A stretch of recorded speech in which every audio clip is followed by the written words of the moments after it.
ദിവസങ്ങൾ കഴിഞ്ഞു. ചന്ദ്രൻ്റെ ഓപ്പറേഷൻ കഴിഞ്ഞു. അയാൾ ഓക്കെ ആയി തുടങ്ങിയിരുന്നു. ഹായ് തൻവി. തനുവിനെ കണ്ടതും അർജുൻ അവളുടെ അടുത്തേക്ക് വരാൻ നിന്നതും അശ്വിനി അവിടേക്ക് വന്നത്. അവൻ വേഗം അശ്വിനിയുടെ അടുത്തേക്ക് പോയി. ഈ സമയം തന്നെ തനുവിൻ്റെ അമ്മയും അച്ഛനും അങ്ങോട്ട് വരുന്നത്. തനു അവരുടെ അടുത്തേക്ക് ഓടിച്ചെന്നു. വാ അച്ഛാ, അവിടെയാണ് റൂം. ഹായ് അങ്കിൾ, ഇതാണ് എൻ്റെ വൈഫ് അശ്വിനി. അർജുൻ രവിയെ കണ്ടതും കൈ നീട്ടിക്കൊണ്ട് പറഞ്ഞു. എന്നാൽ അവരെ നോക്കുക പോലും ചെയ്യാതെ പോയി കളഞ്ഞു അവർ. അർജുൻ, അവർക്ക് ഇപ്പോഴും നിന്നോട് ദേഷ്യം തന്നെയാണോ? അതെന്തെങ്കിലും ആവട്ടെ അശ്വിനി. അർജുൻ തൻ്റെ ചമ്മൽ മറച്ചു വെച്ചുകൊണ്ട് അവളെയും കൂട്ടി അവിടെ നിന്നും പോയി. അശ്വിനി, നിന്നെ കണ്ടിട്ട് കുറേ ദിവസമായല്ലോ. അശ്വിനിയും അവളുടെ ബെസ്റ്റ് ഫ്രണ്ട് ശരണ്യയും കൂടി റെസ്റ്റോറൻറ്റിൽ ഫുഡ് കഴിച്ചിരിക്കുകയാണ്. ശരണ്യ ഹോസ്പിറ്റൽ കേസുമായി കുറച്ച് ബിസിയായിരുന്നു. എന്തേ അശ്വിനി, ഫാദർ ലോയുടെ ഗുഡ് ബുക്കിൽ കയറാനുള്ള പരിശ്രമമാണോ? ഏയ് ശരണ്യ, അർജുനു വേണ്ടി അത്രയേ ഉള്ളൂ. അശ്വിനി, നീ പറഞ്ഞിരുന്നില്ലേ അർജുൻ കല്യാണം കഴിക്കാൻ നിശ്ചയിച്ചവളെയാണ് അനിയൻ കല്യാണം കഴിച്ചതെന്ന്? അവൾ അവിടെ ഉണ്ടായിരുന്നോ? യെസ് ശരണ്യ. അവൾ സുന്ദരിയാണോ? ആ ടിപ്പിക്കൽ മിഡിൽ ക്ലാസ് പെൺകുട്ടി. അർജുൻ അവളുമായി സംസാരിച്ചോ? എന്താ ശരണ്യ നീ ഉദ്ദേശിക്കുന്നത്? അല്ല അശ്വിനി, നിനക്കൊരു അലേർട്ട് തന്നു എന്നേ ഉള്ളൂ. What you mean Saranya? നീ പറഞ്ഞു വരുന്നത് ഞാൻ ഉണ്ടായിരിക്കുമ്പോൾ അർജുൻ അവളെ തേടി പോകും എന്നാണോ? അശ്വിനി നെറ്റിച്ചുളിച്ചുകൊണ്ട് ചോദിച്ചു. ഏയ് അശ്വിനി, ഞാൻ ജസ്റ്റ് നീ ഒന്ന് ശ്രദ്ധിക്കാൻ വേണ്ടി പറഞ്ഞു എന്നേ ഉള്ളൂ. നോ ശരണ്യ, അങ്ങനെ ഒരിക്കലും ഉണ്ടാവില്ല. അശ്വിനി വലിയ ആത്മവിശ്വാസത്തോടെ തന്നെ പറഞ്ഞു. ചന്ദ്രനെ റൂമിലേക്ക് മാറ്റിയിട്ടുണ്ട്. എല്ലാ സൗകര്യങ്ങളോടും കൂടിയ ഒരു ലക്ഷറി റൂമായിരുന്നു അത്. അച്ഛാ, എങ്ങനെയുണ്ട്? ആരതി അദ്ദേഹത്തിൻ്റെ തലയിൽ തലോടി. ആ മോളെ, അയാൾ ക്ഷീണസ്വരത്തിൽ വിളിച്ചു. ഈ സമയം അർജുൻ റൂമിലേക്ക് വന്നത്. അവൻ അച്ഛൻ്റെ അടുത്ത് ബെഡിലായിരുന്നു. അച്ഛാ, ഡിസ്ചാർജ് ആയാൽ എൻ്റെ കൂടെ വരൂ. അവിടെ എല്ലാ സൗകര്യങ്ങളും ഉണ്ട്. വേണ്ട അർജുൻ, അശ്വിനിയുടെ പണം കൊണ്ട് ഈ ഓപ്പറേഷൻ നടത്തിൽ തന്നെ ഞാൻ ലജ്ജിക്കുകയാണ്. ഇനി അവളുടെ വീട്ടിൽ കൂടി താമസിക്കുക എന്ന് വെച്ചാൽ എന്നെ കൊല്ലുന്നതിന് തുല്യമാണ്. അച്ഛൻ എന്തൊക്കെയാണ് ഈ പറയുന്നത്? ഓപ്പറേഷൻ പണം എൻ്റേത് കൂടിയല്ലേ? അശ്വിനി എൻ്റെ ഭാര്യയല്ലേ? വേണ്ട അർജുൻ, നീ എന്നെ ധർമ്മസങ്കടത്തിലാക്കല്ലേ, അയാൾ ക്ഷീണസ്വരത്തിൽ പറഞ്ഞു. ശരി അച്ഛാ, അച്ഛൻ ടെൻഷൻ ആവല്ലേ. അച്ഛൻ്റെ ഇഷ്ടം പോലെ തന്നെ ആവട്ടെ. നോക്ക് അശ്വിനി, നീ എന്ത് പറഞ്ഞാലും എനിക്ക് പോകണം. അച്ഛൻ്റെ ഈ അവസ്ഥയിൽ ഞാൻ കൂടെ ഉണ്ടാവണം. അർജുൻ, നീ എന്തിനാണിങ്ങനെ വാശി പിടിക്കുന്നത്? അച്ഛനെ ഇങ്ങോട്ട് കൊണ്ടുപോവാ. അശ്വിനി, എൻ്റെ അച്ഛൻ മിഡിൽ ക്ലാസ് ആണെങ്കിലും മകൻ്റെ ഭാര്യ വീട്ടിൽ നിൽക്കാൻ അദ്ദേഹത്തിന് അഭിമാനം സമ്മതിക്കില്ല. ഓ, എൻ്റെ കാശ് കൊണ്ട് ഓപ്പറേഷൻ നടത്തി, അപ്പോഴൊന്നുമില്ലാത്തൊരു അഭിമാനം ഇപ്പോൾ എവിടുന്ന് വന്നു? അശ്വിനി പുച്ഛിച്ചുകൊണ്ട് പറഞ്ഞു. അശ്വിനി, എൻ്റെ പാരൻസിനെ ഇത്ര രീതിയിൽ ഇൻസൾട്ട് ചെയ്യരുത്. ഞാൻ നിൻ്റെ പാരൻസിനെ ബഹുമാനിക്കുന്നില്ലേ? അതേ രീതിയിൽ നീയും എൻ്റെ പാരൻസിനെ ബഹുമാനിക്ക്.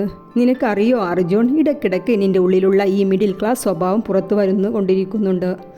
നോക്ക് അശ്വിനി, ഞാൻ നിന്നോട് എൻ്റെ കൂടെ വരാൻ പറഞ്ഞില്ല. ഞാൻ പോകും എൻ്റെ വീട്ടിലേക്ക് കുറച്ച് ദിവസം താമസിക്കാൻ. അതിന് എനിക്ക് നിൻ്റെ സമ്മതവും ആവശ്യമില്ല. അർജുൻ ഗൗരവത്തിൽ പറഞ്ഞ് റൂമിൽ നിന്നും പോയി.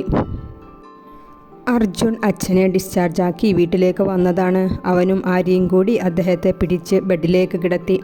അച്ഛാ, ഞാൻ ഒരു മെയിൽ നേഴ്സിനെ അപ്പോയിൻറ്റ് ചെയ്തിട്ടുണ്ട്. എന്തിനാ ഹേട്ടാ മെയിൽ നേഴ്സ്? ഞാൻ നോക്കിക്കൊണ്ട് അച്ഛനെ. രാത്രി അച്ഛൻ്റെ കൂടെ ഞാൻ കിടന്നോണ്ട്. ഓ, നീ ഉണ്ടായിട്ടാണല്ലോ അച്ഛന് ഈ അവസ്ഥ ആയത്. സാവിത്രി പുച്ഛിച്ചുകൊണ്ട് പറഞ്ഞു. അർജുൻ, ആര്യ പറഞ്ഞതാണ് ശരി. അവൻ എന്നെ നന്നായി നോക്കിയിരുന്നു ഹോസ്പിറ്റലിൽ. അവന് മതി എന്നെ നോക്കാൻ. അന്യ ആണുങ്ങൾ വീടിൻ്റെ ഉള്ളിൽ, അത് ശരിയാവില്ല അർജുൻ.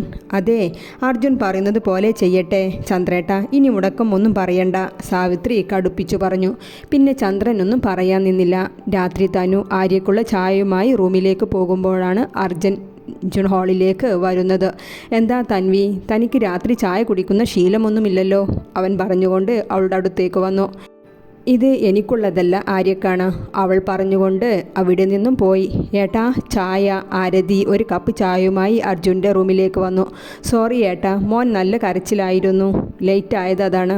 അതിന് സോറി എന്തിനാ ആരതി? തൻവി ആര്യക്ക് ചായ കൊടുക്കുമ്പോൾ എനിക്ക് കൂടി ഒരു കപ്പ് ചോദിച്ചതാ, പക്ഷെ അവൾ ശ്രദ്ധിക്കുക പോലും ചെയ്തില്ല. തൻവിയെ താഴ്ത്തി കാണിക്കാൻ വേണ്ടി അവൻ പറഞ്ഞതാണെങ്കിലും ആരതി അത് ശ്രദ്ധിക്കുക പോലും ചെയ്തിട്ടില്ല. ഏട്ടാ, ഏട്ടത്തിയെ കൂടെ ഇല്ലാത്തതിൻ്റെ മൂഡ് ഓഫ് ആണോ ഇങ്ങനെ ജനലിലൂടെ പുറത്തേക്ക് നോക്കി നിൽക്കുന്നത്? ഞാനൊന്ന് ശുദ്ധമായി ശ്വസിക്കുകയാണ്. സെൽഫ് ഫ്രീഡം ആഗ്രഹിച്ചു പോവുകയാണ്. എന്തൊക്കെയാണ് ഏട്ടൻ ഈ പറയുന്നത്? എനിക്ക് ഈ ഭാഷയൊന്നും മനസ്സിലാവില്ല.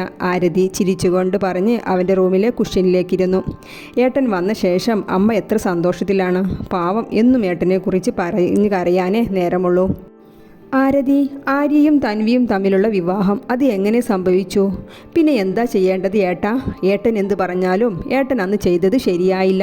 ലാസ്റ്റ് മൊമെൻറ്റിൽ കല്യാണത്തിൽ നിന്ന് പിന്മാറാന്നൊക്കെ പറഞ്ഞാൽ തൻവിയുടെ വീട്ടുകാരുടെ അന്നത്തെ അവസ്ഥ, അതുമല്ല അവളുടെ അനിയത്തിയുടെ കല്യാണം കൂടി അന്നുണ്ടായിരുന്നു. ആരതി, നീ എന്നെ പഴിചാരുവാണോ? സോറി ഏട്ടാ, അന്ന് ഏട്ടൻ ചെയ്തത് തെറ്റ് തന്നെയാണ്. അതൊക്കെ വിട ആരതി. അച്ഛൻ്റെ തുടക്കത്തിലുള്ള ഹോസ്പിറ്റൽ ചിലവ്, ആൻജിയോഗ്രാഫി എല്ലാം ആര്യ കടം വാങ്ങി ചെയ്തതാണോ? അയ്യോ അല്ല ഏട്ടാ, അച്ഛൻ്റെ തുടക്കം മുതലുള്ള എല്ലാ ചിലവും ആര്യ സ്വയം ചെയ്തതാണ്. അവൻക്ക് ഇപ്പോൾ ഒരു നല്ല ജോലിയുണ്ട്. എന്ത് ആരതി, ആര്യക്ക് ജോലിയോ? ഇതെങ്ങനെ സംഭവിക്കും? ആരതി, ആര് ജോലി ചെയ്യേ? ഏട്ടാ, എന്തോ ഓൺലൈൻ ജോലിയുണ്ട്. അതിനെപ്പറ്റി എനിക്ക് കൂടുതലൊന്നും അറിയില്ല. ഏതായാലും അവൻ നന്നായി മാറിയിട്ടുണ്ട്. തൻവിയെ കല്യാണം കഴിച്ച ശേഷം അവൻ ഒരുപാട് മാറി. നല്ല പൊക്കത് വന്നിട്ടുണ്ട്. അച്ഛൻ്റെ എല്ലാ കാര്യവും അവൻ തന്നെ അല്ലേ നോക്കിയത്. ഇപ്പോൾ പണ്ടത്തെ ആ കറങ്ങി നടത്തം ഒന്നുമില്ല. ഫുൾ ടൈം വീട്ടിലുണ്ട്. തൻവിയും വീട്ടിലെ എല്ലാ കാര്യത്തിലും ശ്രദ്ധയുണ്ട്. കോളേജ് ലീവാക്കിയല്ലേ അവൾ അച്ഛൻ്റെ കൂടെ നിന്നത്.